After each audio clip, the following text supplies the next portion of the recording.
अच्छा जी, और फिर हमने देखा कि यहाँ पर मैसोपोटामियन सिविलाइजेशन सबसे पहली सिविलाइजेशन, उसके बाद सुमेरियन सिविलाइजेशन, ये जो आपका इराक और ईरान का रीजन था, इस रीजन में हमने दो सिविलाइजेशन देखी, मैसोपोटामियन सिविलाइजेशन और सुमेरियन सिविलाइजेशन। इसी तरीके से हमने जो है यूरोप के अंदर रोमन सिविलाइजेशन देखी। उसके बाद अगर हम साउथ अमेरिका में देखें तो वहां पर इनकेन सिविलाइजेशन देखी, और अगर हम नॉर्थ अमेरिका में देखें तो वहां पर हमने जो है मायन सिविलाइजेशन देखी, और उसके बाद जो है मायन सिविलाइजेशन के ऊपर हमने एज़टेक सिविलाइजेशन देखी। और अगर हम एशिया की तरफ आ जाएं तो यहाँ पर हमारे वाले इस वाले रीजन में इंडस वैली सिविलाइजेशन, और इंडस वैली सिविलाइजेशन में हमने 5 सिविलाइजेशन देखी। पहली सिविलाइजेशन हमारे पास जो है मेहरगढ़ सिविलाइजेशन है। मेहरगढ़ सिविलाइजेशन जो कि 1974 में जो है वो डिस्कवर हुई, और उसे डिस्कवर करने वाला कौन है? जरीज। ठीक है जी, जरीज 1974 में। उसके बाद दूसरी सिविलाइजेशन जो है वो मोहनजोदड़ो, मोहनजोदड़ो जो कि लाड़काना सिंध में हमने देखा कि वो हुई, और इसे जॉन मार्शल ने 1922 में डिस्कवर किया। जॉन मार्शल ने 1922 में डिस्कवर किया, और इसे माउंट ऑफ डेड भी कहते हैं, और ग्रेट बाथ भी इधर अवेलेबल है। और इसे किसने डिस्कवर किया जी? जॉन मार्शल ने। ठीक है जी। उसके बाद जो है हमने देखा कि इस सिंध वाले रीजन में एक दूसरी सिविलाइजेशन जो 1955 में डिस्कवर की एसआर राव ने। एसआर राव ने जो डिस्कवर की वो थी कोट दिजी। ये सिंध की डिस्ट्रिक्ट खैरपुर में जो है वाकया है सिविलाइजेशन। और ये उसके ऊपर अगर हम पंजाब वाले रीजन में आ जाएं तो पंजाब वाले रीजन में हमारी दो सिविलाइजेशन जो है, एक हड़प्पन सिविलाइजेशन जो 1920 में जो है राय बहादुर ने डिस्कवर की।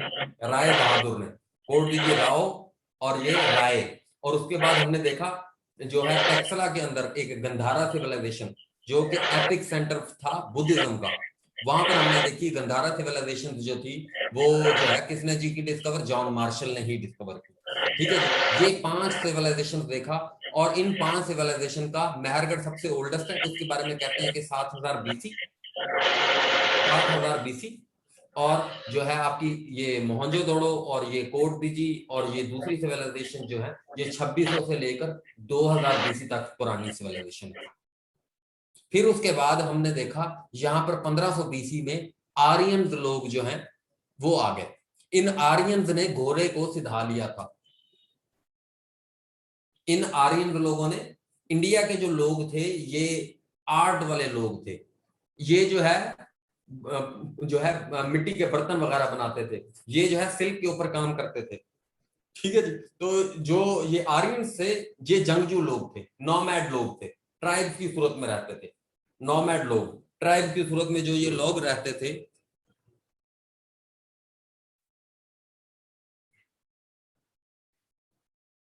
यार ये माइक बंद रखा करें।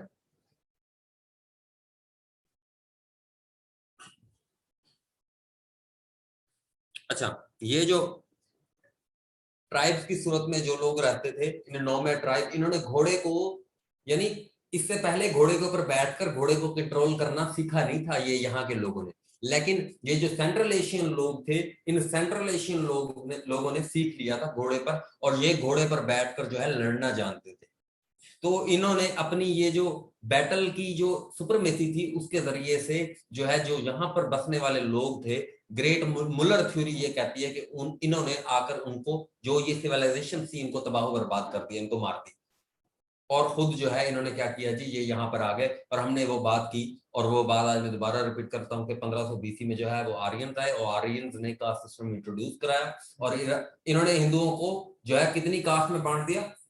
4। कौन सी? ब्राह्मण, सबसे ऊंचे ये खुद ब्राह्मण बनकर बैठ गए। उसके बाद खस्त्री, वेद और शूद्र। ठीक है जी। शूद्र को कहा कि ये जी, ब्राह्मणों को कहा कि ये भगवान के सर से पैदा हुए। ठीक है जी। और जो खस्त्री थे, ये जो लड़ने वाले लोग थे, ये सीने से पैदा किए। ठीक है जी। और जो वो थे वजीर जो थे वो उन्होंने कहा हाथों से पैदा किए, और ये जो शूद्र है ये पांव से पैदा हुए। इस तरीके के उन्होंने कॉन्सेप्ट बनाकर यहाँ पर कास्ट सिस्टम जो है वो इंट्रोड्यूस करा दिया। इन्होंने आर्यन ने। ठीक है जी। आर्यन 15, और उनकी लैंग्वेज क्या थी? और उन्होंने ही वैदिक कल्चर जहां पर इंट्रोड्यूस कराया। ऋग्वेद, यजुर्वेद, सामवेद, अथर्ववेद, 4 वेदों की किताबें हैं जो इन्होंने इंट्रोड्यूस की 1500 बीसी में। ठीक है जी। तो आर्यन ने, और इनकी लैंग्वेज क्या थी जी, इनकी लैंग्वेज संस्कृत लैंग्वेज थी, जो कि वेदों की भी लैंग्वेज है, संस्कृत लैंग्वेज। उसके बाद जो है इन्होंने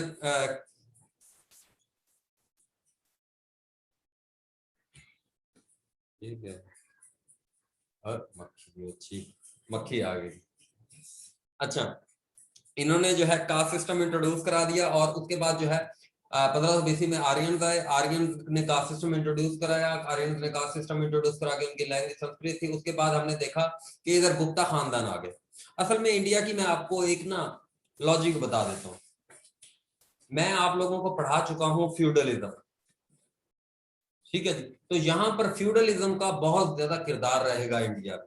फ्यूडलिज्म होता क्या है?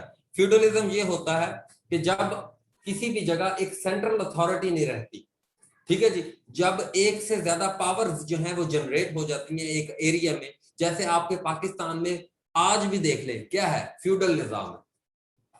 आपके जो है सेंटर में इमरान खान की गवर्नमेंट है, सिंध में पीपल्स पार्टी की गवर्नमेंट है, और जो है उसके बाद बलोचिस्तान में जो है बाप की गवर्नमेंट है, बलोचिस्तान अवामी पार्टी, ठीक है जी। यानी अगर आप गवर्नमेंट के एतबार से ही देखें तो 3 पार्टीज, और इन पार्टीज के अंदर भी फिर क्या है, पंजाब की हद तक देखें जहांगीर तरीन एक फ्यूडल है, शाह महमूद कुरैशी ये सेंटर ऑफ पावर्स है।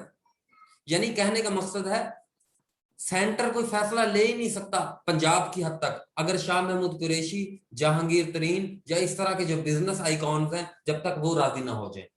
यानी एक कैपिटलिस्टिक इकोनॉमी के जरिए से इन्होंने पूरे के पूरे सिस्टम को हाईजैक किया हुआ, और ये आपको कोई भी फैसला नहीं लेने देते। तो पूरा थ्रू आउट इंडिया में जब से ये इंडिया का मॉडर्न कल्चर डेवलप हुआ है, ठीक है जी, आप वो दिल्ली सल्तनत में भी देख लें, दिल्ली सल्तनत में देख लें, उसके बाद उससे पहले आप देख लें अरबों में देख लें, अरबों की एक सेंट्रलाइज्ड फोर्स थी, अरबों की एक सेंट्रलाइज्ड फोर्स थी। उसके अलावा जो है ना, यहाँ पर कोई सेंट्रलाइज्ड फोर्स नहीं रही, ठीक है जी। लेकिन अरब भी यहाँ के लोग थोड़ी थे, अरब तो जो है वो जो है सऊदी अरेबिया से, अरेबियन पेनिनसुला से, ईरान से, इराक से लोग आए थे। तो फ्यूडलिज्म जो है ना वो यहाँ पर, यानी एक सेंट्रल अथॉरिटी का ना होना, एक सेंट्रल अथॉरिटी का ना होने की वजह से जो है, अच्छा, एक सेंट्रल अथॉरिटी के ना होने की वजह से जो है ना बड़े मामला इधर खराब रहे। तो अगर हम इसमें देखें तो डिफरेंट रूलर्स आए, हमने देखा कि उसके बाद जो है मौर्यन डिनास्टी की बुनियाद रखी चंद्रगुप्त मौर्य ने, ठीक है जी। उसने कंसोलिडेट करने की कोशिश की। वहां पर उस वक्त जो है आपको पता है अलेक्जेंडर द ग्रेट, और कल ये हमने बात लिखी थी 323 BC में अलेक्जेंडर द ग्रेट ने अटैक किया। यार वो गलत से हो गया था, 326 BC में अटैक किया इंडिया को।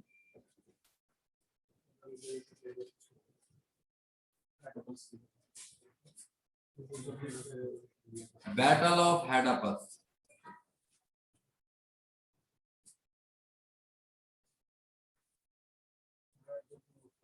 ठीक है, राजा पोरस के खिलाफ जो ये जंग लड़ी है, कि असल में जो अलेक्जेंडर द ग्रेट है ना, अलेक्जेंडर, इसका 335 से लेकर 323 तक जो है ना अरसा है हुकूमत का, ठीक है जी। और ये 323 में डाइड हुआ है,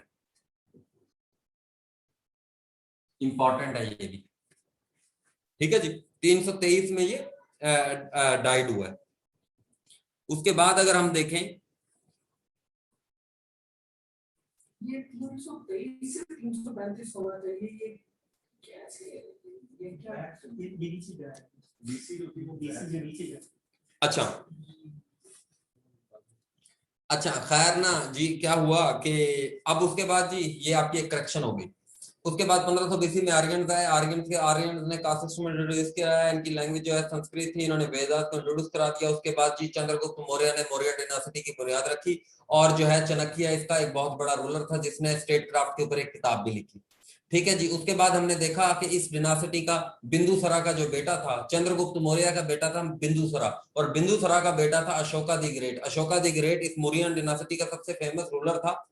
अब इस अशोका द ग्रेट ने क्या किया, इसने जो मैसिडोनियन अंपायर के, अब मैं मैसिडोनियन अंपायर आप लोगों को पढ़ा चुका हूं, तो मैसिडोनियन अंपायर जो थी, ये ग्रेको रोमन कल्चर में जो ग्रीक कल्चर आया था वो मैसिडोनियन अंपायर को जो रिप्रेजेंट करता था। तो ये जो मैसिडोनियन अंपायर जो थी, इस मैसिडोनियन अंपायर के जो जनरल थे उनके साथ अशोका द ग्रेट ने कन्फ्लिक्ट करने के बजाय उसने जो है उनके साथ जो है नॉन वायलेशन की पॉलिसी, क्योंकि ये बुद्धिज्म का फॉलोअर हो गया था और बुद्धिज्म की फिलॉसफी यही है नॉन वायलेशन, और वो अगेंस्ट है कास्ट सिस्टम के। ये लिख लें बात आप, बुद्धिज्म जो है वो कास्ट सिस्टम के खिलाफ है। ठीक है जी, बुद्धिज्म जो है वो कास्ट सिस्टम के खिलाफ है। और जो है और बुद्धिज्म को जो इंट्रोड्यूस कराया था वो सिद्धार्था ने, सिद्धार्था जिसका सीधा नाम जो है गौतम बुद्धा था और उसे शक्या मुनि भी कहते थे। ठीक है जी, उसके बाद जो है ये बुद्धिज्म के बाद फिर यहाँ पर जो है ना क्या हुआ, अशोका द ग्रेट के बाद जो है वो कौन आ गया जी, अशोका द ग्रेट के बाद इस डिनासिटी का लास्ट रूलर वो कौन था जी, बृहद्रथा। बृहद्रथा मौर्य जो है वो 200 एडी में आ गया। बृहद्रथा मौर्य 200 एडी में आने के बाद फिर यहाँ पर हमने देखा कि 632 में हजूर के दौर में जो है केरला का जो हुक्मरान था वो मुसलमान हो गया और केरला में पहली इस्लामिक मॉस्क भी बनी और जो है यहाँ पर एक मुसलमान। अब ये जो सारा का सारा पीरियड रहा है ना इंडिया का, ये वाला जो पीरियड है ये हमारे लिए बहुत ही नॉन इंपॉर्टेंट पीरियड है। बस इसमें आप एक चीज, अगर आपसे कोई भी इस पीरियड के बारे में पूछता है तो आप ये कहेंगे कि सर ये पीरियड बहुत ही डाइवर्स पीरियड है, इसमें जो है अब अगर आप इंडिया को बनाओगे, अगर इंडिया को बनाओगे, ये आपका नॉर्थ इंडिया, ये आपका साउथ इंडिया, तो ये आपका दिल्ली, दिल्ली के ऊपर औध, औध के साथ इलाहाबाद, इलाहाबाद के साथ आपका जो है बिहार, बिहार के साथ बंगाल, और दिल्ली के अगर आप इस तरफ आओ तो कलिंग, कलिंग के इस तरफ आओ तो आप गैगलोर, उसके बाद जो है इधर अगर इधर आ जाओ आपको गुजरात, इधर आ जाओ तो आपका राजस्थान, इधर आ जाओ साउथ में तो हैदराबाद दक्कन, हैदराबाद दक्कन के इधर आ जाओ तो केरला। तो ये रीजन थे डिफरेंट।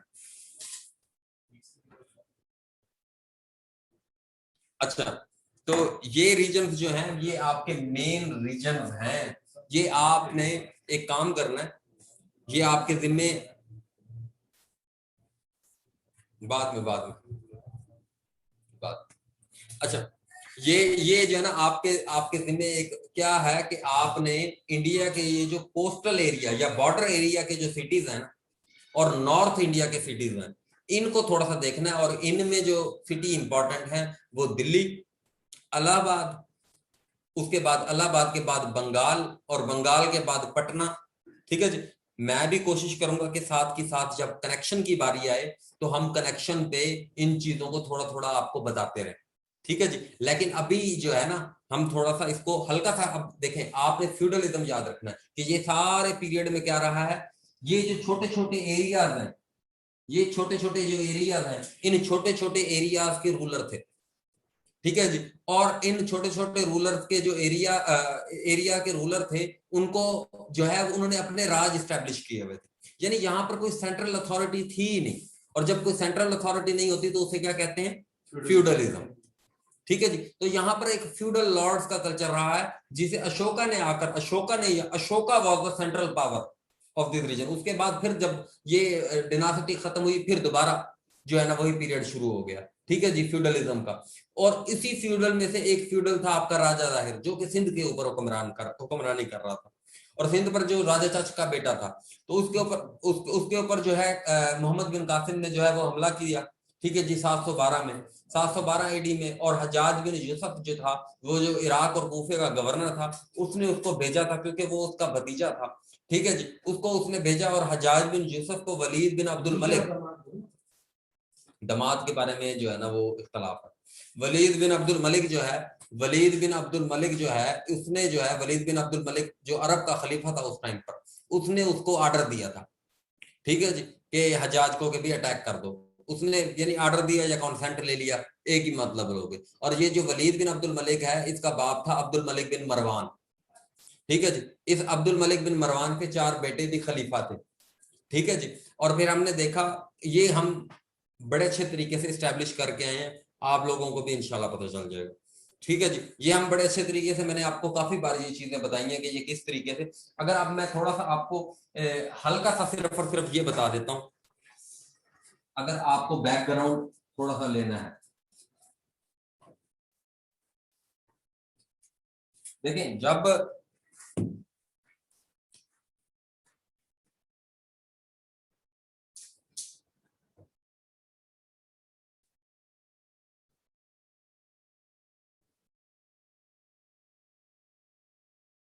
ये सिटी का नाम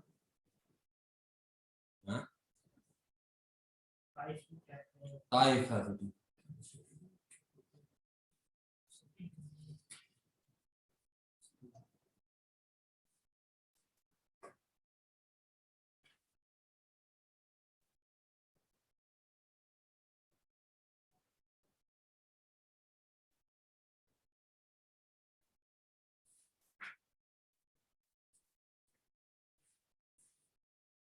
अच्छा, ये आपका जो है ना, मैं यहां पर अब पूरा बना रहा हूं यार, ये आपका सेंट्रल एशिया है,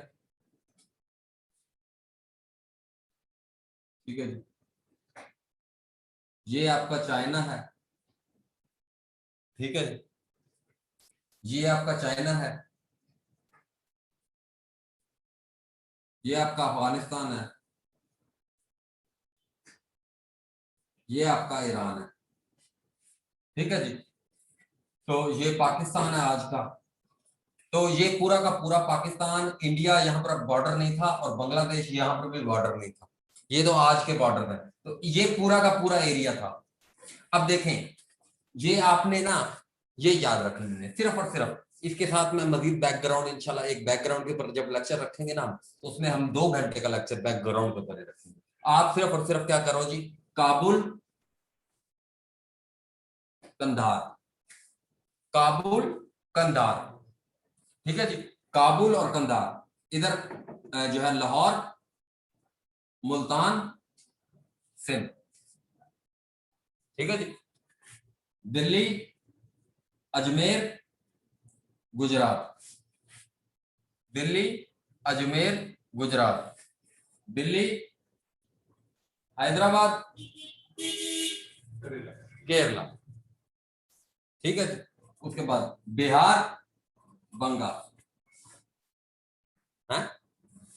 तो अब देखें, चाइना में तो आपको पता है कि जो है मंगोल जो है वो अपनी पीक पर थे 12वीं सदी, और उससे पहले अगर हम देखें तो यहाँ पर चाइना की जो हान डिनासिटी थी, या जो है डिफरेंट टाइप की जो डिनासिटीज थी, वो रूल कर रही थी। और जो है सेंट्रल एशिया में अमीरी तैमूर, तैमूर जो है, तैमूर लंग जो थी, उसकी नस्ल हुकूमत कर रही थी सेंट्रल एशिया में। ये समरकंद का रीजन, बुखारा का रीजन, उज्बेकिस्तान, तुर्कमेनिस्तान, ये सारे के सारे यहाँ पर वो हुकूमत कर रहे थे। और ईरान में आपको पता है कि जो 1536 से लेकर 1721 तक सफावीद डिनासिटी,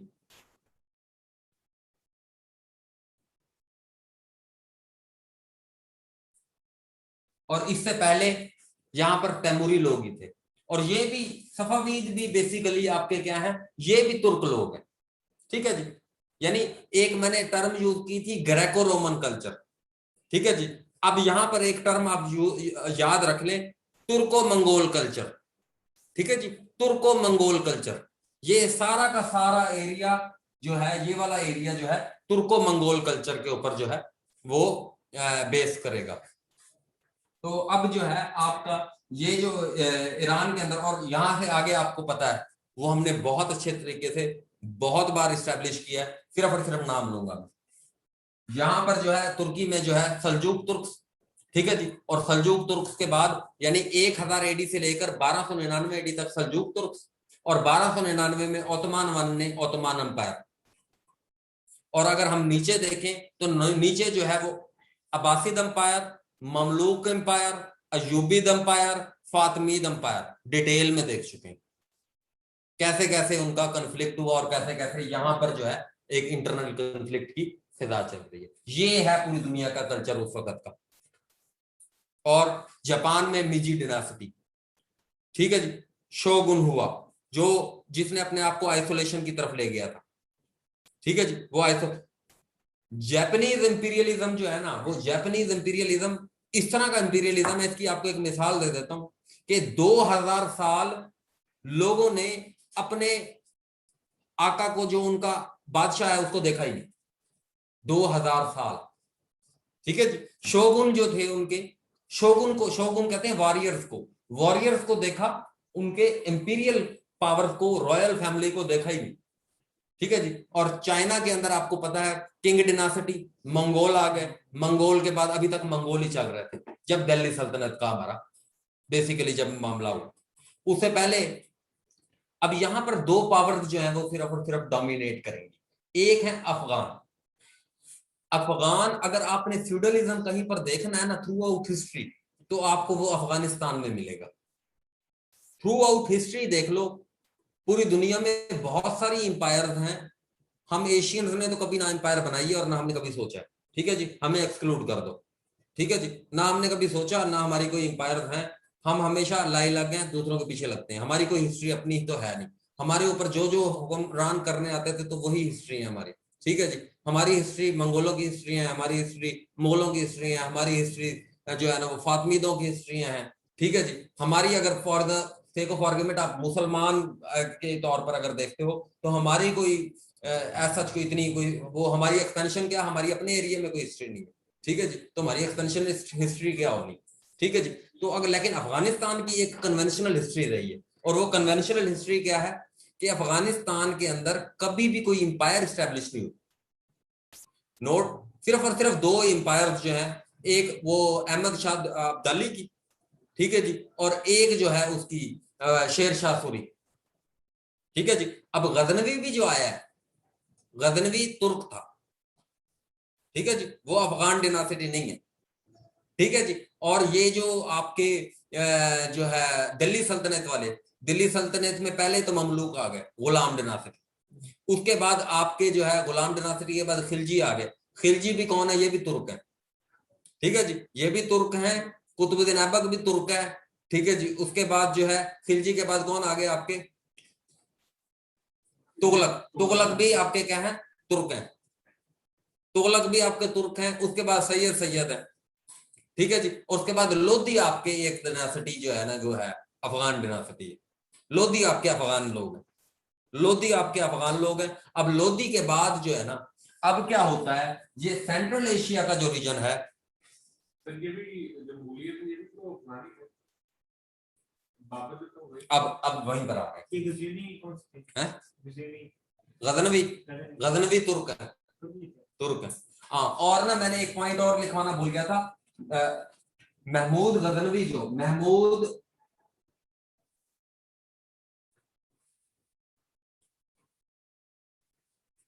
हल्का सा मैंने कनेक्ट किया, इंशाल्लाह ये मैं better connection.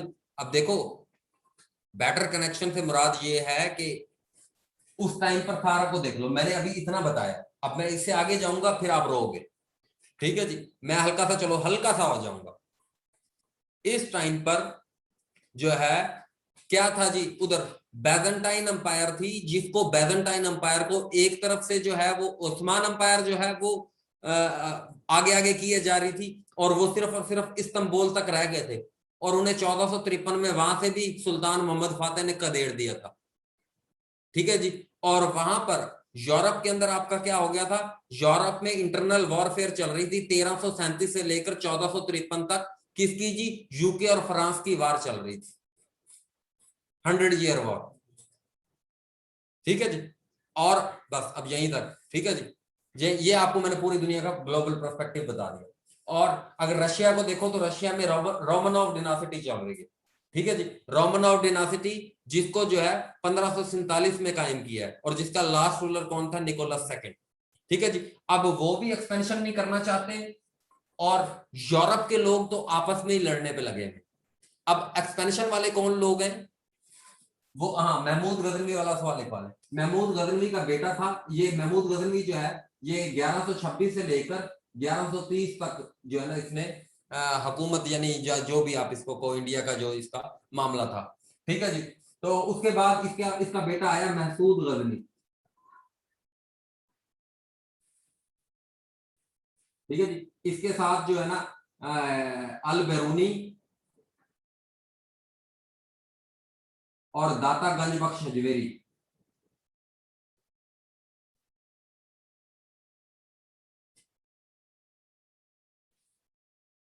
Came to India. 1035 sir वो महमूद ठीक है, तो ये जी आपका महसूद गजनी वाला एक पॉइंट रह गया था। अच्छा, अब आप ना, मैं थोड़ा सा मैं आपको हिंट दे देता हूं। आप दीवाने अरीज, दीवान क्या होता है? दीवान जैसे हमारी वजारत है ना, इसी तरीके से दीवान है। ठीक है जी, दीवाने अरीज, दीवाने बरीद, दीवाने रिसालत,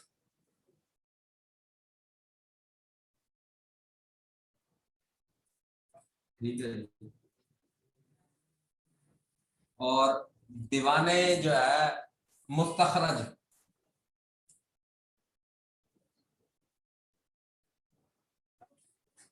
और बस इतना। दीवाने अरीज जो है ये मिलिट्री,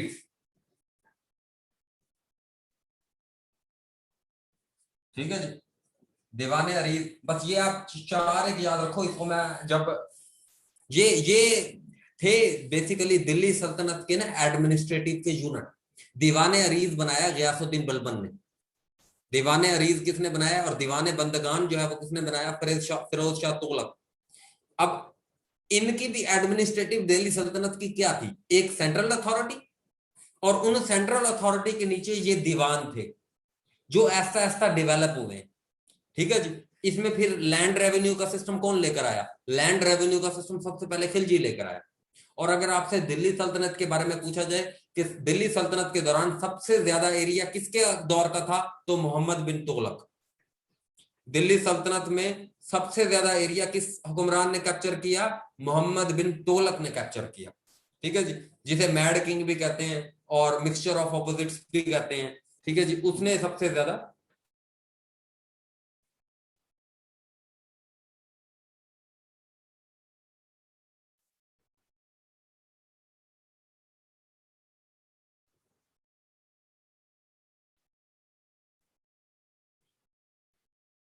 अच्छा,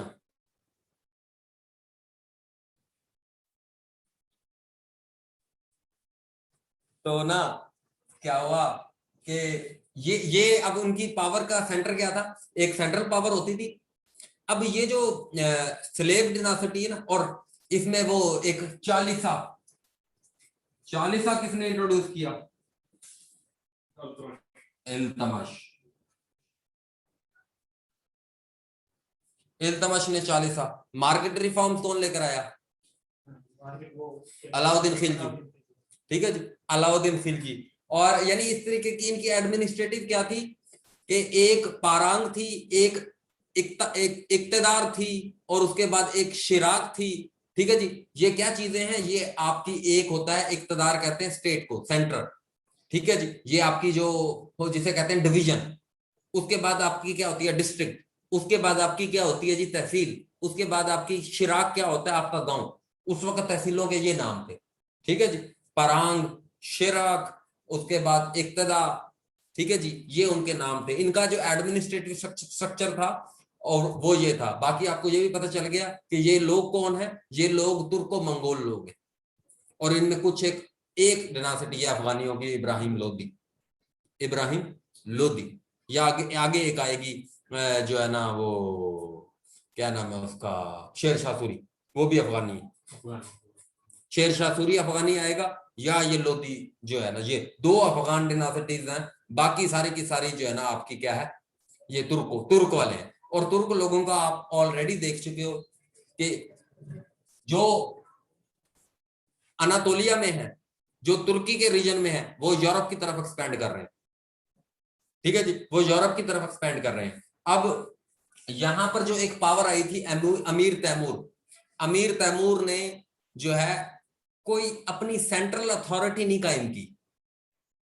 क्यों नहीं सेंट्रल अथॉरिटी कायम की? मुसलमानों के साथ ना दो प्रॉब्लम्स रहे। एक तो ये, इन्होंने बहुत ज्यादा एक्सपेंशन पॉलिसी के ऊपर अमल दरामद किया, जिसकी वजह से किसी एक जगह ये अपनी हुकूमत को स्टेबलाइज नहीं कर सके।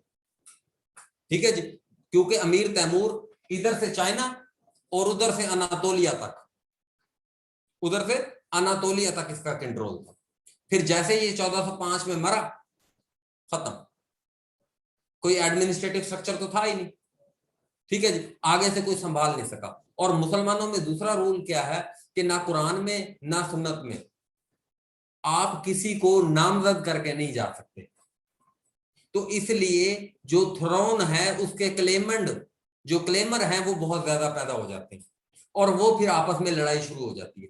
और जैसे ही एक पावरफुल सुल्तान मरता है उसके बाद, हालांकि वो तो बड़ा पावरफुल था मीर तैमूर, खोपड़ियों के मीरार, ठीक है जी, पूरी दहशत, चंगेज खान, ठीक है जी, पूरी दहशत। लेकिन उसके बाद जैसे ही जो है ना उसमें इस्लाम का एक अमेजिश हुई, मंगोल जैसे इस्लाम हुए, अमीर तैमूर तो वैसे ही मुसलमान था, तो अब इस्लाम में आते ही नो डाउट उनके अंदर इस्लाम की कोई रमक शमक तो नहीं थी, ठीक है जी, ना इस्लाम की उनके अंदर कोई वैल्यूज थी, ठीक है जी, लेकिन वो एक नाम का तो इस्लाम था ना, तो वो फिर लोग उनके खिलाफ हो जाते थे कि यार हमारी कोई सेंट्रल अथॉरिटी नहीं है, हमारी कोई जो है ना वो हमारा कोई अब आगे हम खुद हुक्मरान चुनेंगे, हमारा आपका बेटा नहीं हुक्मरान हो सकता। और बाज़ औक़ात तो बेटे ही आपस में लड़ना शुरू हो जाते थे, बाज़ औक़ात बेटे ही आपस में लड़ना शुरू हो जाते थे। तो ये बड़ा एक कल्चर रहा है मुसलमानों की डिनासिटीज का कि जैसे ही कोई पावरफुल सुल्तान मरता था उसके बाद एक क्लैश आ जाता है, किस चीज का, कि जी अगला सुल्तान कौन होगा। तो इस क्लैश को जो है आखिर तक मुसलमान हुक्मरान नहीं एंड कर सके, ठीक है जी, और ये क्लैश जो है वो चलता रहा, ठीक है जी। तो हल्का फुल्का मेरा ख्याल आपको समझ आ गई होगी। अब हम थोड़ा सा आगे चलते हैं। तो जी अब आगे चलने के लिए मैं आपको थोड़ा सा बताता हूं कि ये जी अब देखें यहां पर ये जो रेमिनेंट्स हैं, यानी रेमिनेंट्स कहते हैं जो बकिया मांदा अमीर तैमूर, ये अमीर तैमूर की जो डिनासिटी के बकिया मांदा उसके कुछ जर्रे हैं, वो जर्रे जो हैं वो कहां पर है, सेंट्रल एशिया में, ठीक है जी। और इसको क्या कहते हैं, सेंट्रल एशिया को चागाताई खनाते, ठीक है जी, चागाताई खनाते। चागाताई खनाते में अमीर तैमूर के थोड़े बहुते रेमिनेंट्स मौजूद हैं और उन रेमिनेंट्स में जो है यहां पर आपका एक है फरगाना,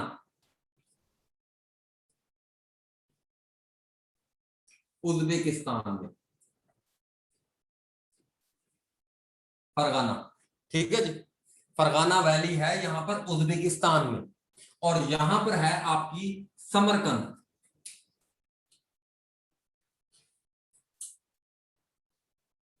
यहां पर आपकी भाईजान फरगाना वैली है, यहां पर है समरकंद। अब यहां पर एक जो है बंदा है वो जो है ना 11 साल की उम्र में उसको हुकूमत मिल जाती है जिसका नाम है जहीरुद्दीन बाबर।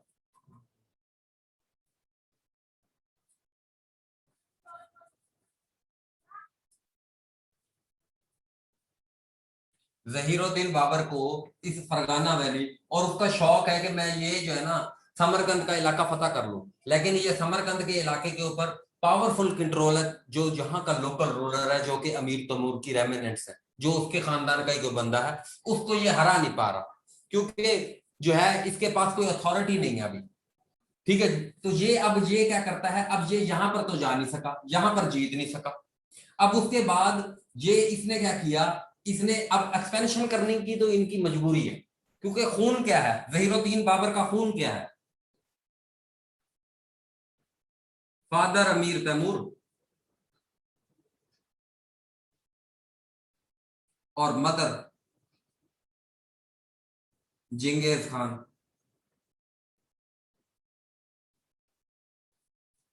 फादर की साइड से ये इसकी लिनेज जो है वो कहां से पर मिलती है, अमीर तैमूर के साथ, और मदर की साइड से ये कहां पर मिलती है, चंगेज खान, ठीक है जी। यानी ब्लड इसका क्या है जी, एक तरफ ततारी ब्लड है एक तरफ मंगोल ब्लड है, ठीक है जी। असल में बेसिकली ये मुगल जो वर्ड है, मुगल वर्ड फारसी का वर्ड है, और फारसी में वो लोग नून को प्रोनाउंस नहीं कर सकते सही, वो बेचारे कहना मंगोल चाहते थे लेकिन वो मुगल बन गया क्योंकि नून वो सही तरीके से प्रोनाउंस नहीं करते। तो इसलिए इंडिया में आकर जब ये इंडिया में आपकी फारसी जो पर्शियन एडमिनिस्ट्रेशन थी दिल्ली सल्तनत के दौरान भी वही रही, और जो तुर्किश और पर्शियन जो है ये आपकी वही कायम रही, इस वजह से जो है ना आपका क्या हो गया, यहाँ पर आकर ये मुगल बन गया, ठीक है जी। और आज आप फिर मुगल के तौर पर इनको याद रखते हो। तो ये जो बंदा है अब इसने क्या करना है, इसके पास इसने क्या किया जी, काबुल के ऊपर कर दिया अटैक। आपने एक चीज लाजमी याद रखनी है कि इंडिया पर, ये इंडिया में आप जब भी कहूंगा, हिंदुस्तान में जब भी कहूंगा, तो मेरी मुराद ये पाकिस्तान भी होगा, ठीक है जी, क्योंकि अभी तक पाकिस्तान नहीं बना। तो इंडिया पर जब भी हमला होना है तो वो कहां से होना है, क्योंकि ये एक आपका, ये आपका खैबर पास और ये आपका बोलान पास, ये आपका खैबर पास, ये आपका बोलान पास, ठीक है जी।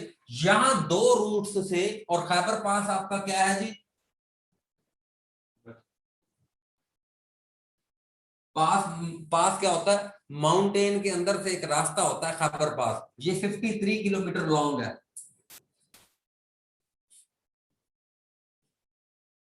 और ये पिशावर और काबुल को कनेक्ट करता है,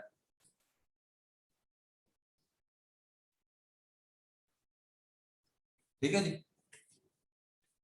और ये जो है 53 किलोमीटर और फेमस पास है ये, और ये कोहे सफेद माउंटेन में है, कोहे सफेद माउंटेन में है ये, ठीक है जी। तो यहां से अब जो है ना वो हमला हो सकता है, यहां पर पिशावर के थ्रू हो सकता है हमला। तो अब ये बाबर जो है, जहीरुद्दीन बाबर, फरगाना वैली का जो हुक्मरान है, इसने काबुल पर अटैक किया।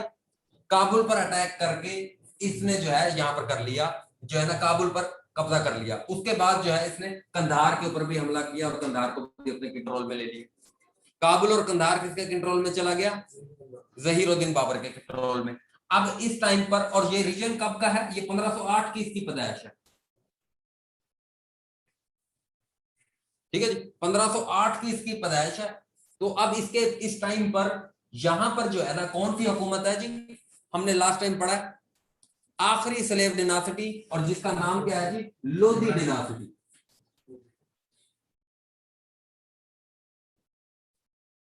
लोधी डिनासिटी, और लोधी डिनासिटी आपकी जो है कब से कब तक रही, 1451 से लेकर 1526 तक।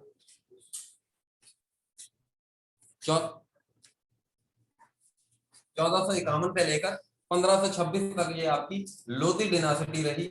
और जिसका जो है पहला रूलर कौन था जी, इब्राहिम लोधी। पहला रूलर कौन था, बहलूल लोधी। और उसके बाद सिकंदर लोधी, और उसके बाद आपका कौन हो गया जी, सिकंदर लोधी के बाद इब्राहिम लोधी इसका लास्ट रूलर। ये इब्राहिम लोधी जो है ये दिल्ली सल्तनत का आखिरी डिनासिटी है, और यहाँ पर जो है नॉर्थ इंडिया में लोधी डिनासिटी की हुकूमत है। और ये दिल्ली के ऊपर, ये आपको अगर मैं रीजन स्पेसिफाई करूं तो ये वाला रीजन, ये वाले रीजन के ऊपर इनकी हुकूमत है। फिर नॉर्थ वाले, नॉर्थ इंडिया वाले रीजन के ऊपर इसकी हुकूमत है। अब यहां पर दिल्ली में ये खुद बैठा है। पंजाब में इसका एक गवर्नर है जिसका नाम है दौलत खान। दौलत खान पंजाब में गवर्नर है, किसका, लोधी का। अब 1525 में 1525 में जो है 4 हमले करता है जहीरुद्दीन बाबर इसके ऊपर, जो है ना पंजाब के साथ मिलकर जो है ना दिल्ली के ऊपर हुकूमत हमला करने की कोशिश करता है, लेकिन 4 बार फेल हो जाता है, ठीक है जी, 4 बार फेल हो जाता है। फिर ये क्या करता है, काबुल से दौलत खान को हराता है, पंजाब को एनेक्स कर लेता है 1525 में। 5वें हमले में पंजाब को क्या कर लेता है, एनेक्स कर लेता है। एनेक्स करने के बाद पंजाब को जो है क्या करता है जी, एनेक्स करने के बाद फिर यहां पर अब इसके लिए ग्राउंड बिल्कुल वाज़ेह है। अगर लाहौर कब्जे में आ गया तो दिल्ली भी अब कब्जे में आ सकता है। तो 1526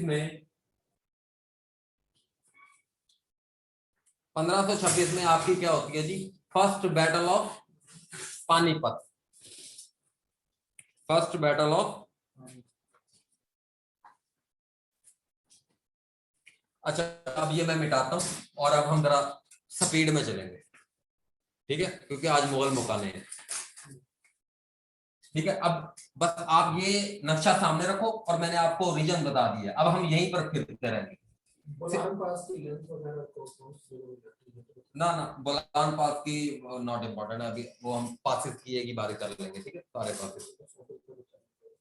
बोलान पास आपका अफगानिस्तान का इलाका गजनी और बलोचिस्तान, ठीक है जी, बलोचिस्तान का चमन, चमन को जो है वो गजनी से मिलाती है, लेंथ नहीं इंपॉर्टेंट।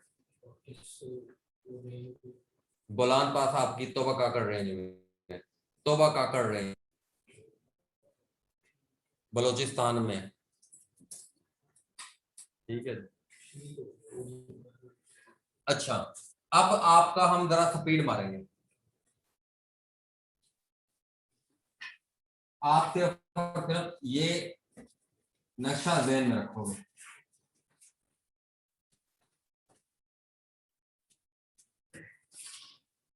अच्छा जी, अब फर्स्ट 1526 से आगे, हाँ जी, बैटल ऑफ पानीपत 1526, ठीक है जी। और पानीपत का मैदान कहां पर है जी? North to Delhi in Haryana district,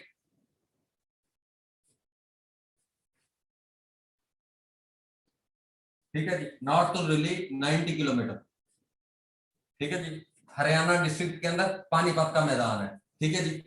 first battle of Panipat किसके दरमियान होती है? इब्राहिम लोदी वसा बाबर, बाबर की 10,000 की फौज है, इसकी 30,000 की फौज है, ठीक है जी। बाबर क्या करता है? First time use gun powder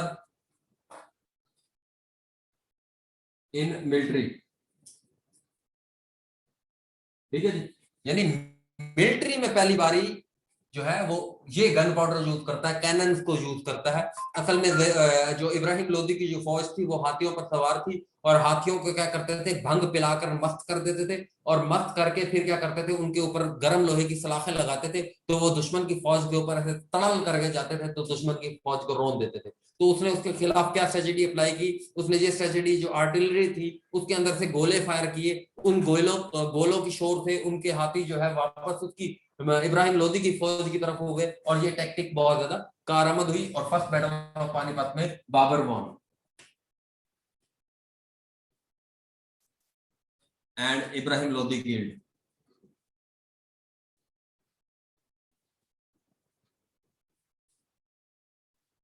Ibrahim Lodi killed, Ibrahim Lodi मारा गया, और बाबर जो है जहीरुद्दीन बाबर जीत गया और दिल्ली के ऊपर कब्जा कर लिया जी, दिल्ली के ऊपर, दिल्ली अनेक्स्ड, हाँ जी, अनेक्स्ड बाय बाबर, ठीक हो गया, दिल्ली अनेक्स कर लिया बाबर ने। अब जी बाबर जो है 1526 में फर्स्ट बैटल ऑफ पानीपत जीत गया, और जी ये सारे आपके बाबर के जो है ये हो गए। उसके बाद जी बाबर ने क्या किया? 3 जंगें लड़ी। उन 3 जंगों को कैसे याद रख सकते हैं? KCG, KCG, KCG, 1527, 1528, 1529, 1527, 2829, KCG। उसके बाद जो है 1527 में जो है राणा सांगा के साथ, राणा सांगा, 1528 में मेदिनी Rai of Malwa, Medini Rai of Malwa, और उसके बाद 1528 में बैटल ऑफ घाघरा, ठीक है जी। और इसे क्या कहते हैं? बैटल ऑफ के से बन गया खानवा, सी से बन गया चंदेरी, और जी से बन गया घाघरा, ठीक। अब बताओ कॉन्सेप्ट बताऊं? अब देखो कॉन्सेप्ट बताने लगूंगा, फिर मुझे दोबारा मैप बनाकर ये तीनों जगह आइडेंटिफाई करनी पड़ेगी, बड़ा टाइम हो जाएगा। मैं कह रहा हूँ एक बार पढ़ लो, उसके बाद फिर जो है ना, क्या कहते हो आप लोग बताओ, आप लोग बताओ, मैसेज करो इधर,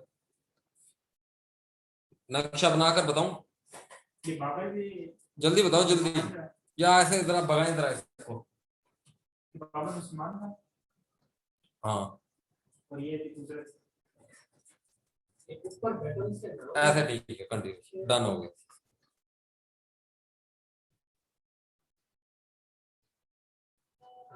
बाद में ठीक है। हाँ, ऐसे सारे हम सवाल अदरा कर लेते हैं ना फिर। यानी है ये भाईजान, मैं आपको इतनी सी बात बता देता हूं, सारा कुछ ना, सारा कुछ यहां से नीचे नहीं आएगा, सारा का सारा नॉर्थ इंडिया का है मामला। ठीक है जी, आपका ये दिल्ली है, दिल्ली के इधर अजमेर है, अजमेर से नीचे नहीं आएगा मामला। गुजरात भी जाकर अकबर करेगा, ये गुजरात का जो एरिया है यहां पर, ये वाला जो गुजरात का एरिया है ये भी अकबर जाकर अनेक्स करेगा। ठीक है जी, बैटल ऑफ हल्दी घाट में जो है ना 1576 में। ठीक है जी, उसके बाद यानी ये राजपूतों को कोई भी नहीं जो है ना इतना बिल्कुल ही खत्म नहीं कर सकेगा। मालवा भी, ये Medini Rai of Malwa, battle of Ghaghra, ये सारी की सारी, अब अभी पहले ऐसे चलते हैं हम, ठीक है, फिर उसके बाद हम सारा कुछ पता है। ठीक है, टेंशन नहीं लेनी हर चीज, लेकिन एक तरतीब में पहले सवाल ले लो, एक सीक्वेंस बना लो, सीख लो कैसे करना है। ठीक है, उसके बाद जी KCG, खानवा, चंदेरी और Ghaghra, battle of Ghaghra, battle of Khanwa, battle of Chanderi, battle of Ghaghra. Battle of Ghaghra किसके खिलाफ लड़ी? मोहम्मद लोधी के खिलाफ। मोहम्मद लोधी के खिलाफ बाबर ने ये 3 जंगें लड़ी जी, किसके खिलाफ? बैटल ऑफ खानवा, राणा सांगा के खिलाफ, battle of Chanderi, Medini Rai of Malwa के खिलाफ, बैटल ऑफ घाघरा, मोहम्मद लोधी के खिलाफ। ये 3 जंगें लड़ी और इन तीनों जंगों में बाबर वॉन। ठीक है जी, और ये Ghaghra near Bihar, near, sorry Patna, Patna के, ये पटना भी बिहार के साथ है, नियर बिहार, पटना नियर बिहार, और बिहार नियर बंगला, क्या नाम है वो आपका, बंगाल। ये इतनी ऐसे निशानियां लगाओ ना, ताकि आप देखना, ये पटना नक्शे में देखना, बिहार देखना, बंगाल देखना। ठीक है जी, और ये मालवा जो है, ये मालवा एक इलाका है, मेदिनी राय उसका बादशाह है, मेदिनी राय उसका बादशाह है। मालवा एक इलाका है साउथ टू दिल्ली, दिल्ली के बिल्कुल साउथ में, थोड़ा सा ऐसे नीचे करके। ठीक है जी, उसके बाद ये भी साउथ में गुजरात वाली साइड पे, खानवा गुजरात वाली साइड पे, ये इस जगह पर, ये इस जगह पर, दिल्ली के थोड़ा सा इस तरफ करके आपका क्या है जी, बैटल ऑफ खानवा। ठीक है जी, राणा सांगा। उसके बाद जो है आपका ये खानवा हो गई राणा सांगा के खिलाफ। अब उसने अपना जो है ये तीनों जंगें किया, बाबर जीत गया और 1530 में मर गया, 1530 में डाइड। ठीक है जी, और इसने अपने ऊपर एक किताब लिखी है, कौन सी जी? जो है ना तदक्के बाबरी, तदुक्के बाबरी, हाँ, ऑटोबायोग्राफी है ये, चागाताई टर्किश लैंग्वेज।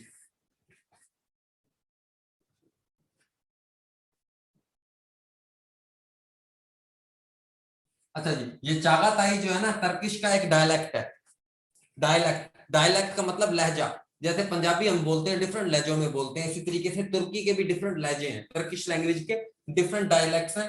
और ये जो चागाताई टर्किश है, इसमें इसने ये किताब लिखी थी, तज़क्के बाबरी। ठीक है जी, और बाद में इसको फारसी में ट्रांसलेट किया और बाबरनामा आ गया। ठीक है जी, क्योंकि आजकल अकबर के दौर में ये चागाताई टर्किश खत्म हो गई थी हिंदुस्तान से, अकबर को भी नहीं आती थी ये अपने जो है ना परदादे की लैंग्वेज। ठीक है जी, उसके बाद जो है ना, अब बाबर के 4 बेटे हैं, बाबर 4 सन्स, सबसे बड़ा हुमायूं, उसके बाद जो है हिंदल, हिंदल के बाद कामरान मिर्जा, कामरान मिर्जा के बाद आपका अस्करी। बाबर के कितने बेटे हैं जी? बाबर के 4 बेटे हैं, एक हिंदल, उसके बाद जो है हुमायूं सबसे बड़ा, हिंदल, अस्करी और कामरान मिर्जा। ठीक है जी, उसके बाद जो है बाबर किसको एयर बना देता है? हुमायूं को, सबसे बड़े बेटे को क्या बना देता है जी, मेरे बाद ये हुक्मरान होगा। चलो, ये इसकी तुम्हारा मोबाइल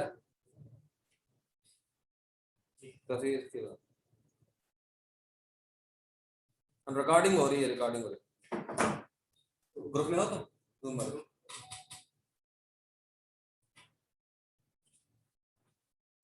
मुगल मुगल किंग्स के पूरे नेम, तहीरुद्दीन बाबर। अच्छा, सारे लिख दूं? अच्छा, हाँ ये मैं बताता हूँ ना,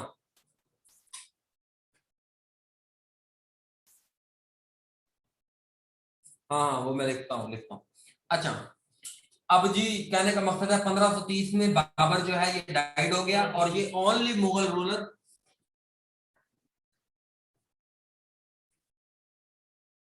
बरीड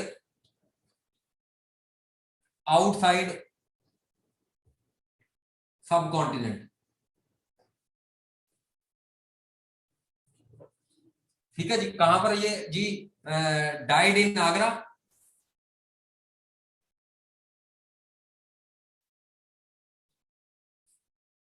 बरीड इन जो है वो काबुल। ठीक है जी, बाबर बाग बाबर बाबरी बाग जो है ना, वहां पर ये काबुल में दफन है। ठीक है जी।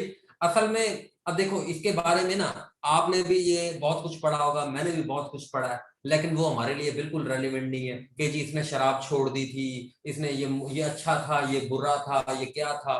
ठीक है जी। तो भाईजान इसके बारे में दो किस्म की राय है कि ये बहुत बड़ा शराबी था। ठीक है जी, अफीम का बहुत ज्यादा नशा करता था, इसका बेटे के साथ मिलकर इकट्ठे, खुद लिखा है ये जो तब के बाबरी है, इसने खुद लिखा है कि मैं और मेरा बेटा अफीम के बहुत बड़े नशाई थे।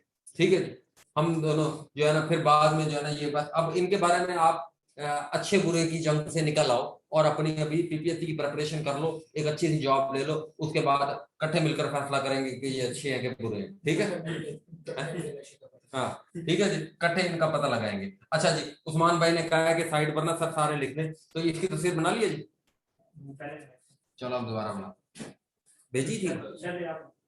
इसके बाबरी सर, ये इसका शायर का पूछते हैं वो जो बुल, क्या नाम था इसके शायर का नाम? हैं? इसके शायर का तब बाबरी बुल क्या थी? ऑटोबायोग्राफी है ना, तो ये खुद ही इसने लिखी। ऑटोबायोग्राफी वो किताब होती है जो खुद लिखता है कोई, उसको ऑटोबायोग्राफी कहते हैं। ठीक है जी। तो अब जी मैं मुगलों के जो सारे वहां हैं हुक्मरान, उनको लिख देता हूँ आपको, ताकि आप ये याद कर लीजिएगा।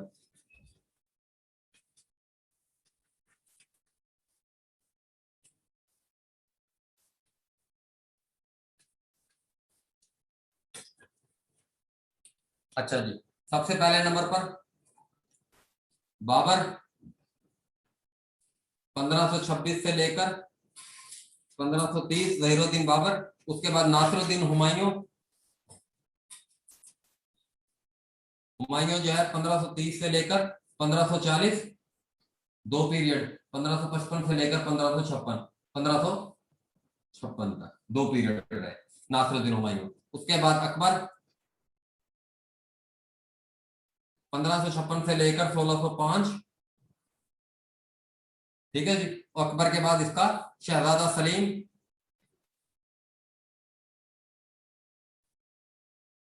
और जिसे क्या कहते हैं जी, जहांगीर, 1605 से लेकर 1627। उसके बाद जी शहरयार, शहरयार, और ये कब तक रहा जी, 1627 से लेकर 1628। नूरजहां का बेटा है, महरून निसा जो है नूरजहां। ठीक है जी, ये जहांगीर की बेगम थी नूरजहां ना। अच्छा जी, उसके बाद जी शहरयार के बाद कौन आ गया जी आपका, शाहजहां। ठीक है, मुमताज महल वाला, अर्जुमंद बानो बेगम वाला। उसके बाद 1628 से लेकर 1658।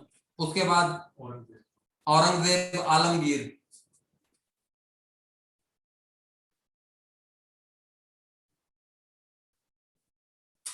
1658 से लेकर 1707 तक। ठीक है जी। उसके बाद जो है 8वें नंबर पर जो है जहांदार इसका जो है ना जहांदार शाह,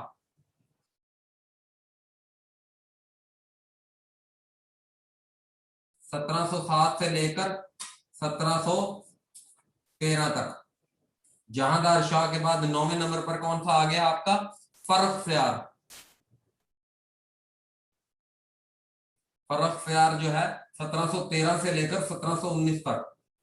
ठीक है जी। और 1719 से 1720 तक 4 हुक्मरान बदले एक ही साल में। तो ठीक है जी, रफीउद्दरजात, रफीउद्दौला। ठीक है जी, लेकिन वो नॉट इंपॉर्टेंट है, हमने लिखेंगे हैं ना। उसके बाद कौन आ गया जी आपका, मोहम्मद शाह रंगीला।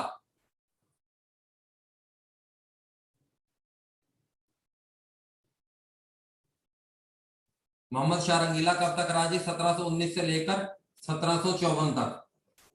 ठीक है जी, 1754। उसके बाद आपका आ गया 11 नंबर पर शाह आलम सानी।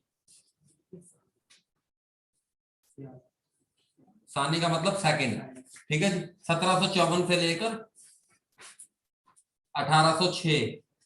ठीक है जी, 1806। और 12 नंबर पर कौन आ गया जी? अकबर सेकंड, 1806 से लेकर 1837। ठीक है जी। और 13 नंबर पर कौन आ गया जी आपका? बहादुर शाह जफर। बहादुर शाह जफर 1837 से लेकर 1857 तक। ठीक है जी। अब इसमें थोड़ी सी मैंने अल्टरेशन की है, थोड़ी सी अपनी तरफ से भी मैंने कुछ जेर डाले हैं। बस आप अपनी, मैं लिख देता हूं इसमें कौन से इंपॉर्टेंट है, उसको स्टार लगा देता हूं। Important, important, important, important, not important, important, important, not important, important, not important, not important, ये important। हाँ जी, तो फिर ना, ठीक है उस्मान भाई।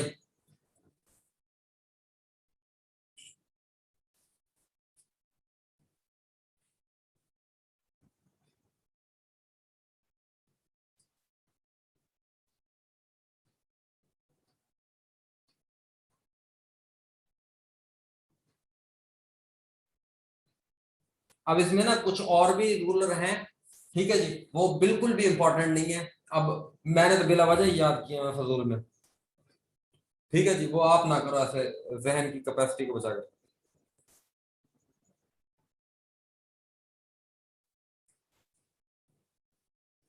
वो सारा कुछ अभी हम करेक्टर वाइज चलेंगे ना। इनमें जो ये सारे इंपॉर्टेंट करेक्टर है, इनको अभी पढ़ते हैं ना। पूरी मुगल हिस्ट्री आज मुकाते हैं, टेंशन क्यों ले रहे हो? सारा कुछ पढ़ते हैं। हाँ, अभी अभी लिखते हैं। अभी ये कर दिया, ये हमने आज पढ़ने हैं। ठीक है, इंशाल्लाह अल्लाह ताला को पूछे। हाँ? इंशाल्लाह, इंशाल्लाह।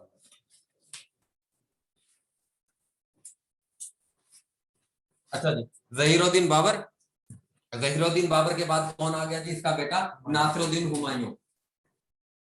अच्छा, जहीरुद्दीन बाबर के बारे में एक और यार पॉइंट लिख लो। इसने जी बाला हिसार फोर्ट बनाया।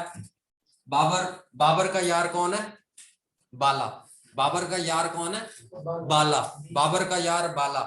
बाला, बी से बी, बाला हिसार फोर्ट,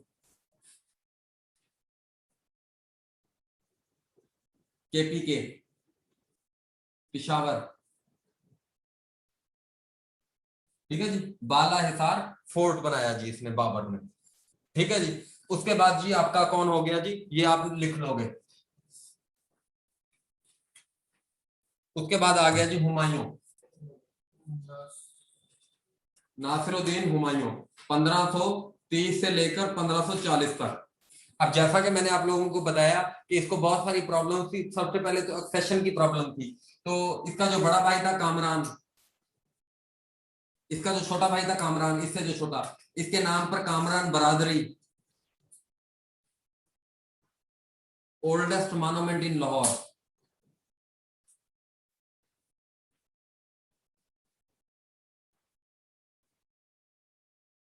ठीक है जी, कामरान बरादरी।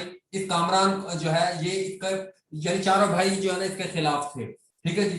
अब उसके बाद जो है इसको एक्सेशन में बहुत ज्यादा हुमायूं को प्रॉब्लम हुई। उसके बाद जो है हुमायूं ने जो है हुमायूं नामा जो है इसकी बहन ने लिखा। हुमायूं नामा किसने लिखा जी? गुलबदीन बेगम।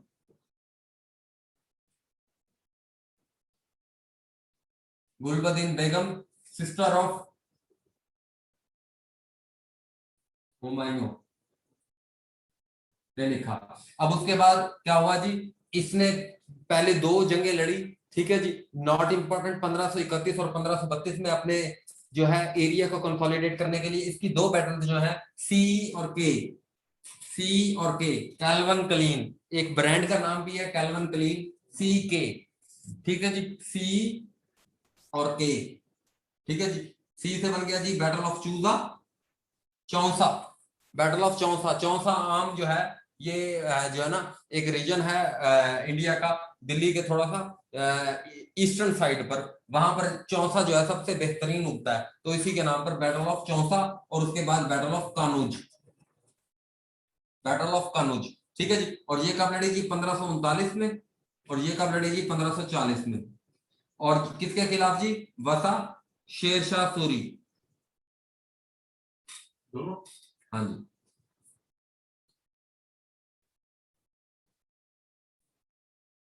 दोनों बैटल शेरशाह सूरी, और both repeated bye, both lost by Humayun, ठीक है जी। हुमायूं जो है दोनों हार गया। उसके बाद ये जो है stayed in Sindh, Umarkot, where married with 14-year girl Hamida Banu बेगम,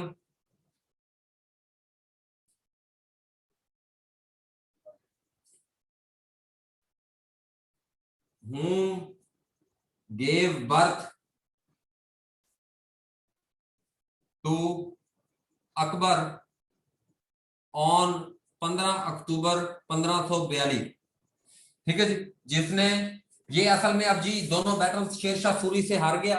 पहली बैटल जो है ये चूदा जो है ये बिहार के साथ एरिया है, ठीक है जी। और कनौज भी दूसरी बैटल ये हार गया। फिर शेरशाह सूरी ने इससे दिल्ली भी वापस ले लिया। फिर ये लाहौर आया, लाहौर भी वापस, लाहौर भी हरा दिया। फिर जब ये सिंध में गया तो सिंध के इलाके में भी कोई इसको जगह देने के लिए तैयार नहीं था। फिर ये भाग कर कहां चला गया?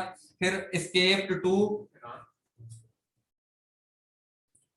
Iran, Shah Tahmasp one, Tahmasp first जो है सफावीद डिनासिटी का सेकंड रूलर।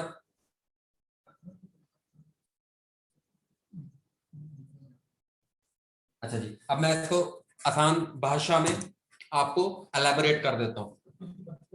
15 अक्टूबर 1542, अच्छा जी। नासिरुद्दीन मोहम्मद हुमायूं, अच्छा जी। अब हिंदुस्तान में सबसे पहले आर्यन आया, आर्यन ने कास्ट सिस्टम इंट्रोड्यूस कराया। आर्यन जो है ने ऋग्वेद और यजुर्वेद, सामवेद, अथर्ववेद लिखी। उसके बाद जो है आर्यन ने जो है वेदास के हिंदुइज्म रिलीजन की स्क्रिप्चर किताबें भी लिखी। उसके बाद जो है चंद्रगुप्त मौर्य ने मौर्य डायनासिटी की बुनियाद रखी। उसके बाद अशोका द ग्रेट आया। अशोका द ग्रेट इस डायनासिटी का सबसे फेमस रूलर था। अशोका का ताल्लुक टेक्सला से था, टेक्सला जो कि गंधारा सिविलाइजेशन और एपिक सेंटर ऑफ बुद्धिज्म था। उसके बाद बुद्धिज्म के साथ इसका रिलीजन का था, और बुद्धिज्म का बानी जो सिद्धार्था था, सिद्धार्था का सीधा नाम शाक्यमुनि, गौतम बुद्धा था, गौतम बुद्धा को शाक्यमुनि भी कहते हैं। उसके बाद इस डायनासिटी का लास्ट रूलर जो है बृहद्रथा है। उसके बाद जो कि 200 AD में था। उसके बाद जो है फ्यूडलिज्म का पीरियड रहा। उसके बाद 632 में केरला का जो हुक्मरान था वो मुसलमान हो गया और इस्लाम यहाँ पर आ गया, और केरला में पहली मस्जिद भी बन गई। उसके बाद 712 में मोहम्मद बिन कासिम ने सिंध के राजा दाहिर के ऊपर हमला किया, जिसका वजीर जो है सिस्तर था, जो राजा जज का बेटा था। और सारी स्टोरी के ऊपर एक चचनामा किताब लिखी है जो कि ओरिजिनली अरबिक लैंग्वेज में लिखी है। हजाज बिन यूसुफ ने उसको ऑर्डर दिया था। हजाज बिन यूसुफ को वलीद बिन अब्दुल मलिक ने कहा था। वलीद बिन अब्दुल मलिक जिसका बाप अब्दुल मलिक बिन मरवान है, जिसके 4 बेटे भी खलीफा है, ठीक है जी। उसके बाद जो है क्या हुआ जी, इस सारे में 715 में सुलेमान बिन अब्दुल मलिक आया, जिसने इसको कत्ल कर दिया, वापस बुला लिया। उसके बाद जो है क्या हुआ, महमूद गजनवी 1999 AD में उसने पहला अटैक किया सोमनाथ के मंदिर पे, जो कि गुजरात में है, जो कि जिसका बाप जो है सबुक्तगीन था। उसके बाद 1024 में 17 अटैक किया, सोमनाथ का मंदिर ढा दिया। उसके बाद जो है सबुक्तगीन का बेटा जो था 1030 में ये मर गया। उसके बाद जो है इसका महसूद गजनी आया, जिसके साथ दाता गंजबख्श हजवेरी और जो है अलबेरूनी भी हिंदुस्तान आए। उसके बाद जो है महमूद गजनवी के बाद 1186 में जो है शहाबुद्दीन मोहम्मद गौरी आया, जिसको मोहम्मद अब गौर भी कहते हैं। अफगानिस्तान के इलाके गौर से इसका ताल्लुक था। फर्स्ट बैटल ऑफ ट्रेन 1191 में पृथ्वीराज चौहान को जो है वो हार गया। सेकंड बैटल ऑफ ट्रेन 1192 में पृथ्वीराज चौहान को कत्ल कर दिया।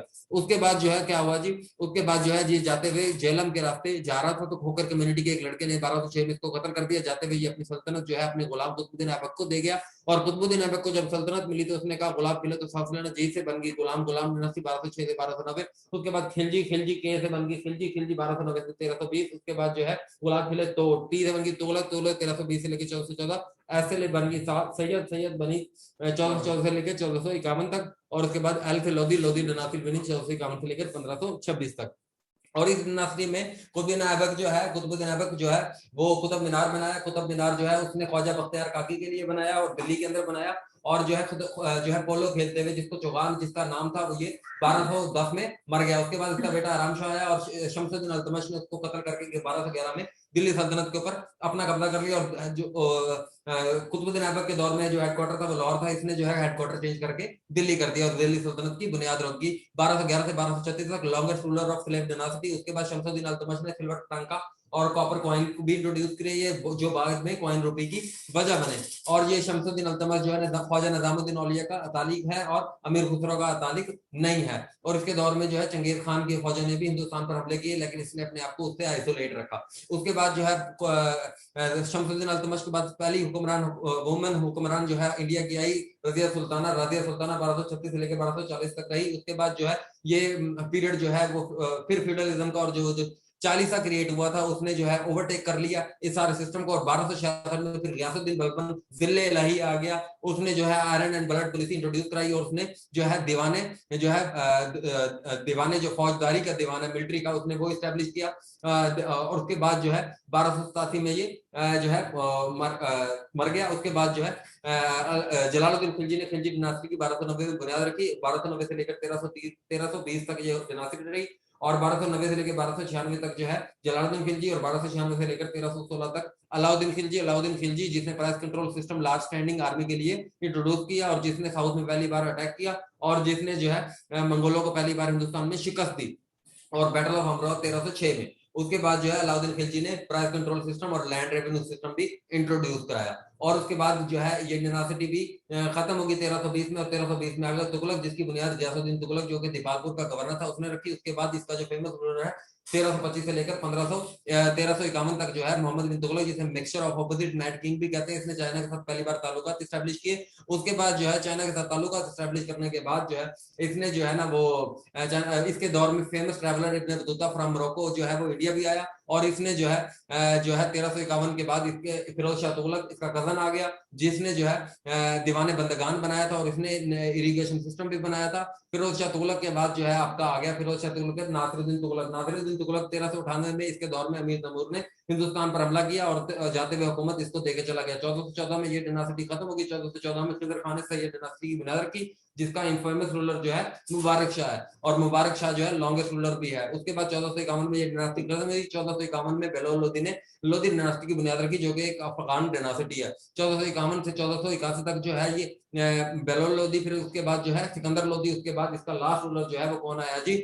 इब्राहिम लोदी। इब्राहिम लोदी को फरगाना के जो है फरगाना से जो ज़हीरुद्दीन बाबर था, जिसका बाप जो है तैमूर से था और जिसकी माँ जो है वो चंगेज खान की नस्ल से थी। उसने बैटल ऑफ पानीपत जो कि दिल्ली से 90 किलोमीटर नॉर्थ की तरफ हरियाणा डिस्ट्रिक्ट में है, वहां पर जो है फर्स्ट बैटल ऑफ पानीपत में इब्राहिम लोदी को कत्ल करके दिल्ली के ऊपर कब्जा कर लिया। इसने 3 बैटल लड़ी, KCG, battle of Khanwa, battle of Chanderi, battle of Ghaghara 1527, 1528, 1529 में।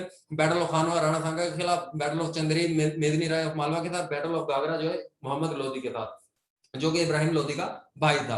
उसके बाद ये 1500 तीनों बैटल जीत गया और उसके बाद जो है 1530 में ये मर गया और ये जो है आगरा में मरा और काबुल में दफन है। इसने जो है अपनी ऑटोबायोग्राफी लिखी जिसे कहते हैं तज़क्कुर बाबरी, और ये जगह टर्किश लैंग्वेज में। इसने बाला हिसार फोर्ट KPK पेशावर में बनाया। उसके बाद जो है नासिरुद्दीन हुमायूं इसका बेटा जो है वो आ गया और इसके बेटे ने जो है इसके 4 भाई, इसके 3 भाई और भी थे, हिंदल, उसके बाद कामरान मिर्जा, उसके बाद जो है अस्करी। इसके 3 भाइयों और इसके दरमियान जो है थ्रोन की जंगें वगैरह चलती रही, लेकिन जो है हुमायूं जो है कंसोलिडेट करके बैठा रहा। लेकिन शेर शाह सूरी ने 1539 और 1540 में 2 जंगें बैटल ऑफ चूजा, बैटल ऑफ कनौज लड़ी और दोनों को इसमें हरा दिया। और ये अफगानिस्तान ये फिर लाहौर आ गया, लाहौर से फिर सिंध के इलाके से होता हुआ ये तशाम बन के दौर में जो है ये ईरान के इलाके जो है चला गया और फिर वहां पर ये अब क्या करेगा वो देखते हैं। ठीक है जी। और इसने हुमायूं नामा लिखी है जो कि इसकी बहन गुलबदीन बानो बेगम ने लिखी है।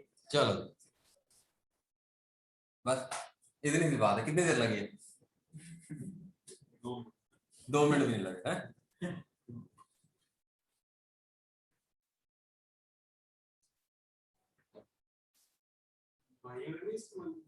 हैवी, मजीद हैवी होगा।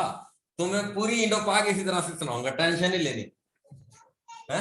भाइयों ने भी इस्तेमाल किया स्त्री और कामरान। ये सारे भाई इसके खिलाफ थे, लिखना है तो लिख लो। जो है ना, कामरान को इसने ब्लाइंड करके मारा, ब्लाइंडेड, जब ये बाद में आएगा। अस्करी को कत्ल करवा दिया, अस्करी को इसने हज पे भेज दिया, और हिंदल को इसने कत्ल करा दिया। लिखना है, शौक है तो लिख लो, नॉट इंपॉर्टेंट। ठीक है जी। तो इसका जो है ना, ये हुमायूं हो गया। उसके बाद जी अब नासरुद्दीन हुमायूं के बाद कौन आ गया जी? अब अकबर। अकबर। अकबर पहले शेरशाह सूरी। अच्छा जी, अब शेरशाह सूरी जो है वो दिल्ली सल्तनत का हुक्मरान बन गया।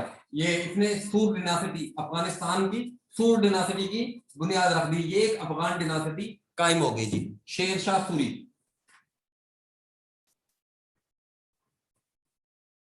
पश्तून था ताजिक था? 1540 से लेकर 1545। ठीक है जी, पश्तून है। ठीक है जी। उसके बाद जी 1540 से लेकर 1545। अब जी इसने जी 1540 में हुमायूं को हराकर इसने कर लिया। इसका रियल नेम क्या है जी?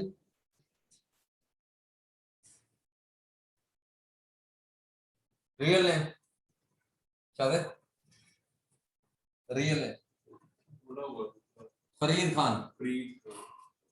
Real name Farid Khan. ठीक है जी। इसका रियल नेम जो है फरीद खान, और जो है ये इसके पास सासाराम की जागीर थी। इसके वालिद से इसको मिली थी सासाराम की जागीर। ठीक है जी। इसका आबाई इलाका, लोकल एरिया। ठीक है जी। और उसके बाद इसने लैंड रेवेन्यू सिस्टम इंट्रोड्यूस कराया। लैंड रेवेन्यू सिस्टम, इसने रोहतास फोर्ट बनाया जेहलम रिवर पर, जेहलम डिस्ट्रिक्ट में कहान रिवर पर। Jhelum district on Kahan river by Todarmal. Todarmal ने रोहतास फोर्ट बनाया Jhelum district on Kahan river पर। लैंड रेवेन्यू सिस्टम बनाया इसने, रोहतास फोर्ट बनाया इसने, इसने कॉइन रुपी इंट्रोड्यूस कराया।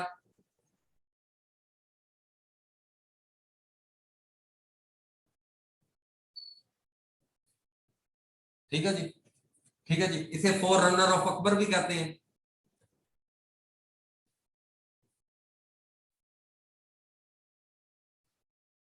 अकबर एडमिनिस्ट्रेशन। ठीक है जी। उसके बाद जी फरीद खान ने कॉइन, उसके बाद ग्रैंड ट्रंक रोड।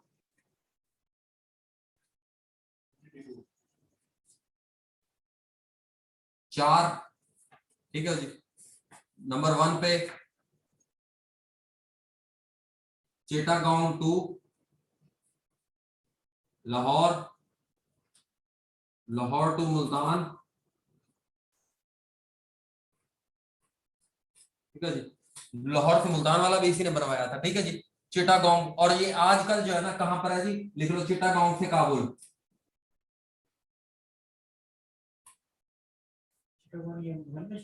हाँ, चिटागोंग बांग्लादेश का जो इलाका है, चिटागोंग से काबुल आ जाइए। लेकिन इसके अंदर बहुत सारे लोगों ने मजीद भी काम किया। ग्रैंड ट्रंक रोड बनाया फरीद खान, और ये सासाराम 1543 में मर गया। सासाराम इंडिया में दफन है।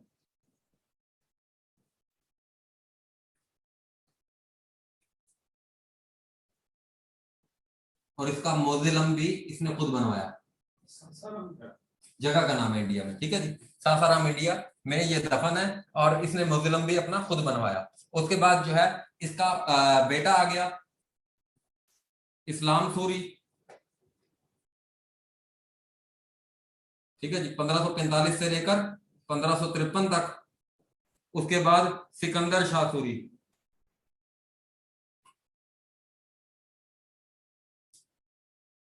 इसे अलेक्जेंडर सूरी भी कहते हैं। 1553 से 1555। ठीक है जी। तो फिर इस्लाम से बेटा है। हाँ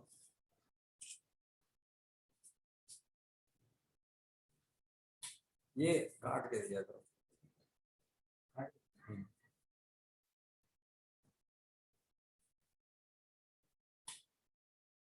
कैमरा देखना थोड़ा हाथ लग गया।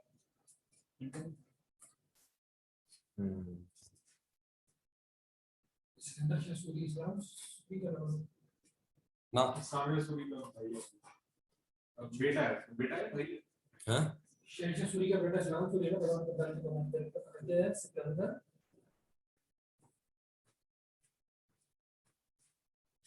अच्छा जी। सिकंदर शाह सूरी पहले भाईजान आया है शेर शाह सूरी 1540 से लेकर 1545। उसके बाद आया है इस्लाम सूरी, उसका बेटा इस्लाम शाह सूरी। उसके बाद आया सिकंदर शाह सूरी। ये ठीक है इस्लाम का सिकंदर शाह सूरी इस्लाम का बेटा। हाँ इस्लाम का बेटा। नॉट इम्पोर्टेंट, दोनों नॉट इम्पोर्टेंट। ठीक है जी। अलेक्जेंडर सूरी बस याद रखो थोड़ा।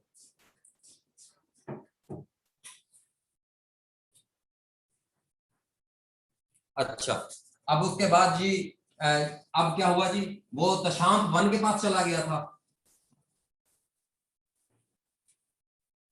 वो किसके पास चला गया था हुमायूं? तशाम वन। ये सफावी डिनासिटी का दूसरा रूलर है। सफावी डिनासिटी किसने कायम की थी? इस्माइल फर्स्ट ने। है इस्माइल फर्स्ट ने की थी। उसके बाद उसका बेटा आया था तशाम वन। तशाम वन जो है सफावी डिनासिटी का दूसरा रूलर जो है, इसने जो है जहीरुद्दीन हुमायूं के साथ मुआहदा किया कि तू जो मैं जो है अब काबुल जो है वो किसके पास चला गया था? इसका भाई जो कामरान था उसके पास चला गया था। ठीक है जी। और कंधार जो है इसका भाई जो अस्करी था उसके पास चला गया था। ठीक है जी। तो अब उसने जो तशाम वन था, Tahmasp one helped Humayun to gain Kabul in 1545। ठीक है जी। 1545 में वापस ले लिया और कंधार भी वापस ले लिया। Not important. लेकिन उसने एक ट्रीटी की थी तशाम वन ने कि कंधार मुझे दे दोगे। लेकिन जैसे ही 1550 में 1553 में ये तशाम वन मरा, ठीक है जी, तो इसने कंधार भी वापस ले लिया। ठीक है जी। अब यानी 45 में 55 में 1545 वो अपनी कार्रवाइयां वहां पर लगा हुआ ना मिन्नत तरले पे। तशाम वन की, तशाम वन की मिन्नत तरले पे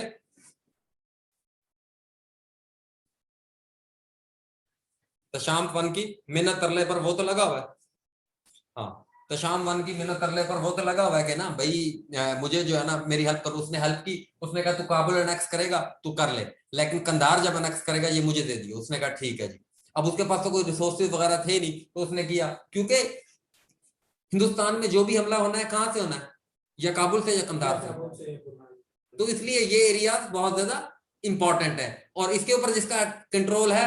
तो इसलिए मुगल क्यों यहां पर सस्टेन करके रह गए? क्योंकि उनके पास काबुल और कंधार का कंट्रोल था। उनको ये अश्योरिटी थी कि हमारे पास जो वेस्टर्न साइड से कोई अटैक नहीं करेगा। जिसके पास ये अश्योरिटी है, क्यों लोदियों को हरा दिया? क्योंकि काबुल पर इनका कंट्रोल नहीं था। क्यों जो है इधर के रूलर्स को हराता रहा? जो भी हराते रहे, क्योंकि काबुल और कंधार पर कंट्रोल नहीं था। जब काबुल और कंधार पर कंट्रोल है अब कोई नहीं हरा सकेगा। ठीक है जी। अब काबुल और कंधार पर दोबारा कंट्रोल ले लिया और फिर इवेंचुअली 1555 में जो है take Delhi back from Alexander Suri. Alexander Suri से जो है वापस ले लिया 1555 में इसने जो है दिल्ली को। और 1556 में फेल फ्रॉम स्टेयर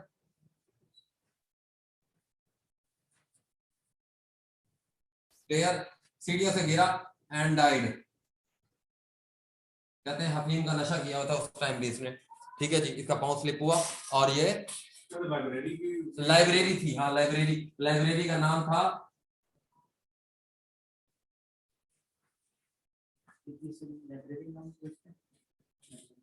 अब पूछ लिया साजिद इसने तो क्या लग रहा है?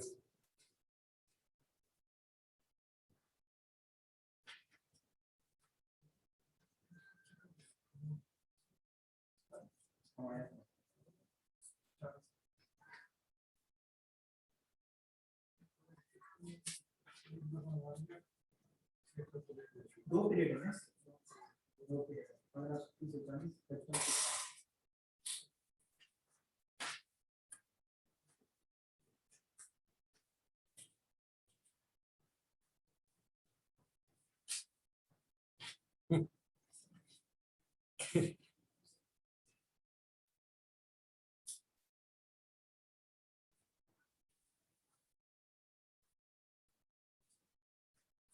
शेर मंडल लाइब्रेरी,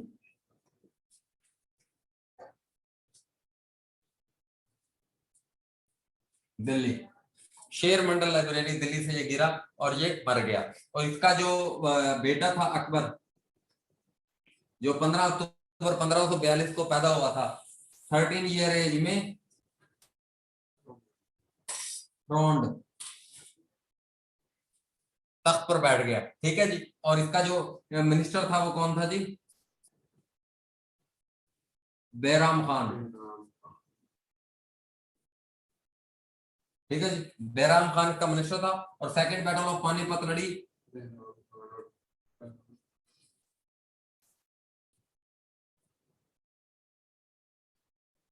ठीक है जी, वो किसने लड़ी जी second battle of Panipat? Himu versus जो है बैराम, या आप अकबर कहो, जो भी कहो। ठीक है जी, दोनों कह सकते हो। ठीक है, हिमू और अकबर के कब जी? 1556 में। ठीक है जी। उसके बाद इसकी माँ का नाम क्या है? हमीदा बानो बेगम, वो पहले मैं आपको बता चुका। और इसकी जो फोस्टर मदर है and political adviser from 1560 to 62,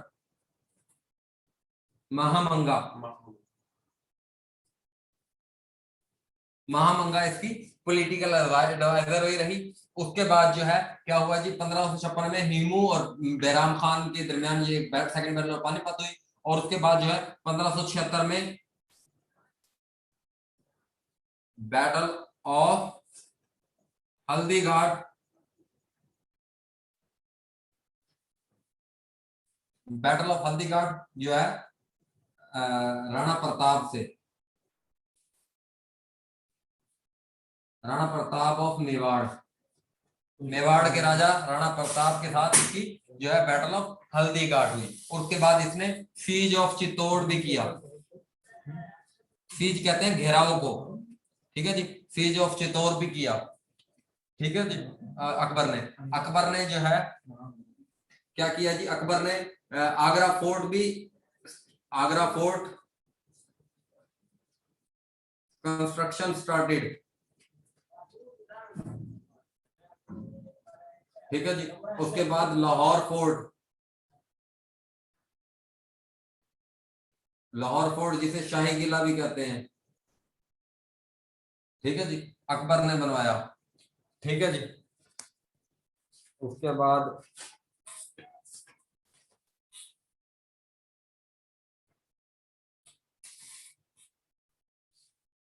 और बताओ।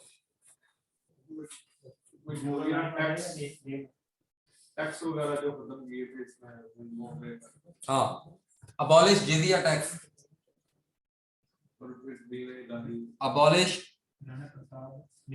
जिजिया tax in 1564, introduced Din Ilahi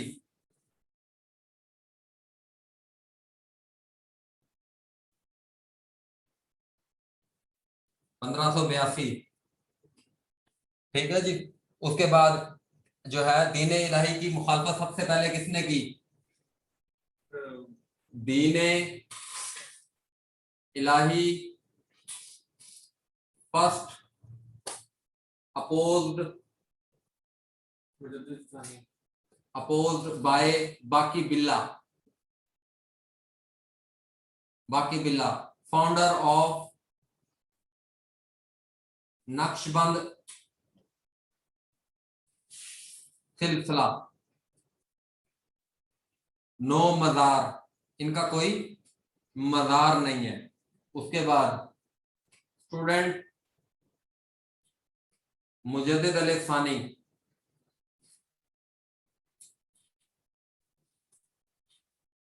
born 1564।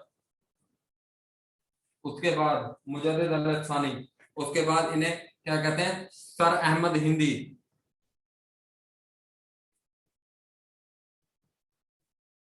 ठीक है जी। अगेंस्ट दीन इलाही। ठीक है जी। उसके बाद capital shift to Lahore for 14 year, 14 साल के लिए कैपिटल जो है शिफ्ट किया। अच्छा जी। नजरिया वहदतुल वजूद पेश किया इब्नुल अरबी। ठीक है जी। मुखालफत की सर अहमद हिंदी ने और पेश किया वहदतुल शहूद।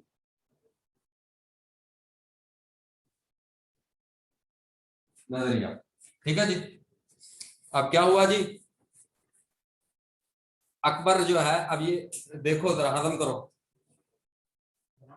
नहीं अभी तो पॉइंट दे ना।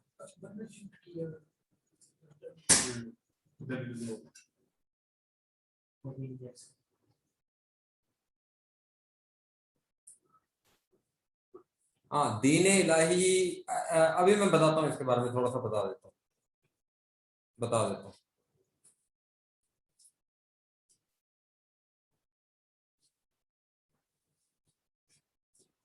आप इसे जरा नोट करो, मैं देख लूँ कोई पॉइंट ना रह गया हो।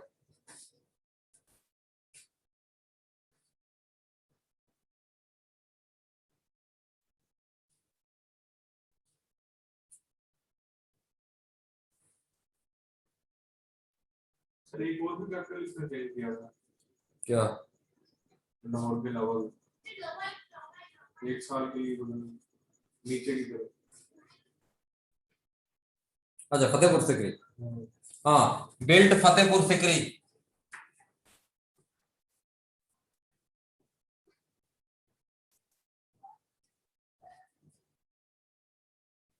फतेहपुर सिकरी।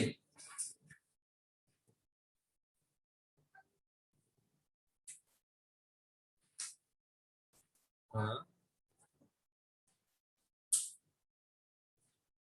मनसबदारी सिस्टम।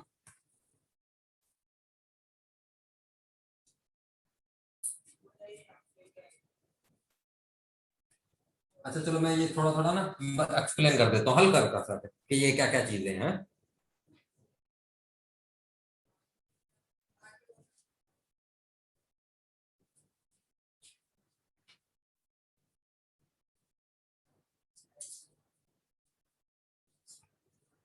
नौ रतन, 9 रतन इसके 9 जेम्ड कहते हैं। मुल्ला दो प्यादा, अबू अल फजल, फैजी ब्रदर, 2 भाई थे, फैजी ब्रदर कहते हैं। बीरबल। ठीक है जी। और अबू अल फजल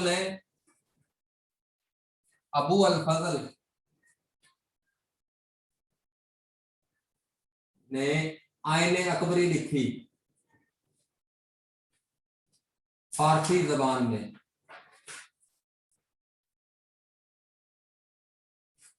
अबू अल फजल ने फारसी जबान में क्या लिखा जी?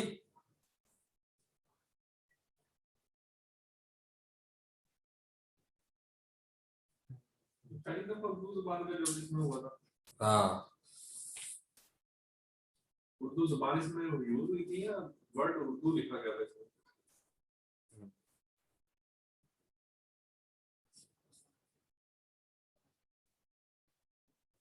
चलो, और कोई? उस्मान भाई ने बताया सवाल।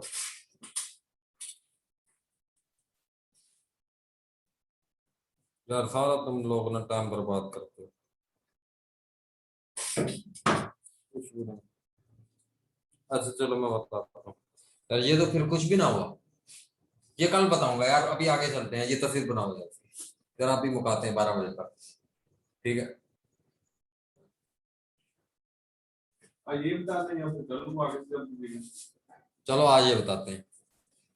अच्छा, ये दीन इलाही जो है ना, असल में अकबर ना पढ़ा लिखा बंदा नहीं था। चलो आज ये थोड़ा एक्सप्लेन करके यहीं पर एंड करते हैं, ठीक है? थक गया यार बंदा। अच्छा, अब जो है ना वो दीन इलाही क्या है, बेसिकली दीन इलाही ये है कि जो है ना इसने तमाम हिंदुस्तान में, क्योंकि ये तैमूरी जो खून है ना, ये बड़ा लिबरल लोग हैं, वरना ज्यादातर ये जो अरब लोग हैं ये भी क्या कहते हैं, ये दूसरे के नजरियात को कबूल करने वाले लोग नहीं है। लेकिन ये जो इसके अंदर फिर पर्शियन कल्चर जब इन्वॉल्व हुआ, तो अब इसने देखा कि यार यहां पर हुकूमत करनी है तो हिंदुओं को साथ मिलाओ, तो इसने एक ऐसा मजहब इंट्रोड्यूस करा दिया जो, यानी सब मजहबों से, सब मजहबों का मिलाकर इसने एक मजहब बना दिया, सेकुलर। ठीक है जी? नहीं, उसमें इसने क्या कहा, उसने कहा कि भाई बादशाह जो है ना वो सबसे बड़ी पावर है, ठीक है जी? सलाम भी करना है, सलाम चेंज कर दिया, अल्लाह जल्ला जलालुहु, अपना नाम उसमें ऐड करना शुरू कर दिया, अपने आप को उसने सुप्रीम कर लिया, ठीक है जी? और कहने का मकसद है सब मजहबों को जो है लेवरेज देना शुरू कर दी, ठीक है जी? और ये दीन इलाही था, और इसने और भी बहुत सारी इसमें घटिया चीजें थी, ठीक है जी? दीन इस्लाम का जो है इसने बड़ा जो है जो है मसखर उड़ाया, जो है ना उसकी मजाक उड़ाया। और उसके बाद ये नजरिया वहदतुल वजूद, वहदतुल वजूद ये इब्नुल अरबी ने पेश किया। इन्होंने कहा कि अब वो आलिम थे, जब ये नजरिया जो है वो लोगों तक पहुंचा तो लोगों ने इसकी इंटरप्रिटेशन ये की कि हर चीज ही खुदा है। ये यहीं से आई पैंथीज्म की थ्योरी। पैंथीज्म की थ्योरी क्या है? एवरीथिंग इज गॉड, ठीक है जी? हालांकि वो ये कह रहे थे कि हर चीज खुदा ने बनाई है, ठीक है जी? और ये वहदतुल शहूद में फिर उन्होंने कहा कि हर चीज खुदा की बनाई हुई चीज उसकी गवाही दे रही है। शहूद का क्या मतलब होता है? गवाही देना। वहदतुल शहूद, हर चीज गवाही दे रही है अल्लाह की। और वहदतुल वजूद क्या है कि वो कह रहा था कि भाई हर इंसान ही खुदा है, कि यानी आपके अंदर ही खुदा है। वो उसको इंटरप्रिटेशन उसकी गलत की गई। लेकिन अब यही मशहूर है कि वहदतुल वजूद क्या है? आप ही खुदा हो, ठीक है? हर चीज ही खुदा है, पैंथीज्म की थ्योरी। तो ये और क्या चीज है? जिजिया टैक्स वगैरह। हाँ, जिजिया टैक्स क्या आता है? हाँ, जिजिया टैक्स जो है, जिजिया टैक्स ये है कि जिजिया टैक्स एक ऐसा टैक्स होता है कि मुसलमानों की जो आर्मी होती है ना, उसमें गैर मुस्लिम नहीं आ सकते, ठीक है जी? और क्योंकि उसमें गैर मुस्लिम नहीं है तो आपकी स्टेट के अंदर, लेकिन इस्लाम गैर मुस्लिमों को रहने की इजाजत देता है, तो आपकी स्टेट में गैर मुस्लिमों की हिफाजत कौन करेगी? मुसलमान फौज। तो उस हिफाजत के लिए गैर मुस्लिमों को टैक्स देना पड़ेगा। उस टैक्स को क्या कहते हैं? जिजिया टैक्स। ये ज़कात से कंपैरेटिवली कम होता है। समझ आ गई बात की? तो ये है टैक्स, जिजिया टैक्स। और उसके बाद ये मनसबदारी सिस्टम, इसने क्या किया, इसने जो नोबल थे ना, जितने भी वजारतें थी, इसका एक वजीर भी था Todarmal, revenue minister, revenue minister Todarmal, ठीक है जी? रेवेन्यू मिनिस्टर का कौन था जी? टोडरमल। तो इसने जो है ना हर नोबल के जिम्मे था कि भाई तूने अपनी फौज भी रखनी है।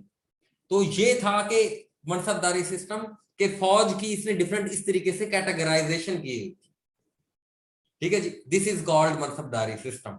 और इस तरीके से ये मनसबदारी सिस्टम ही था जिसकी वजह से औरंगजेब को फिर औरंगजेब तक कंसोलिडेट रहा, और पूरे फिर औरंगजेब ने सिर्फ और सिर्फ साउथ इंडिया का सिर्फ और सिर्फ इतना सा पोर्शन के अलावा पूरे इंडिया पर हुकूमत कर ली थी, और पाकिस्तान और काबुल तक। ये अकबर। औरंगजेब ने औरंगजेब के वक्त जाकर, ठीक है जी। तो ये जो है ना आपका, और इसने लाहौर फोर्ट बनाया जिसे शाही किला कहते हैं, और ये बाकी इसके यही पॉइंट्स हैं जो पेपर में आते हैं, ठीक है जी। कल इंशाल्लाह फिर आगे चलेंगे हम। ओके जी, फिर कोई सवाल उस्मान भाई है? सर ये जो उसके बाद ये जंगें जो हुई, हाँ, नॉन मुस्लिम पे लगाया जाता है। उस्मान भाई ठीक है, फिर इंशाल्लाह कल, आज वैसे टाइम ज्यादा हो गया, कल बस हम यही इसको वो करेंगे स्पीड जरा, ठीक है। मुगल कल मुगाएंगे लाजमी 200%।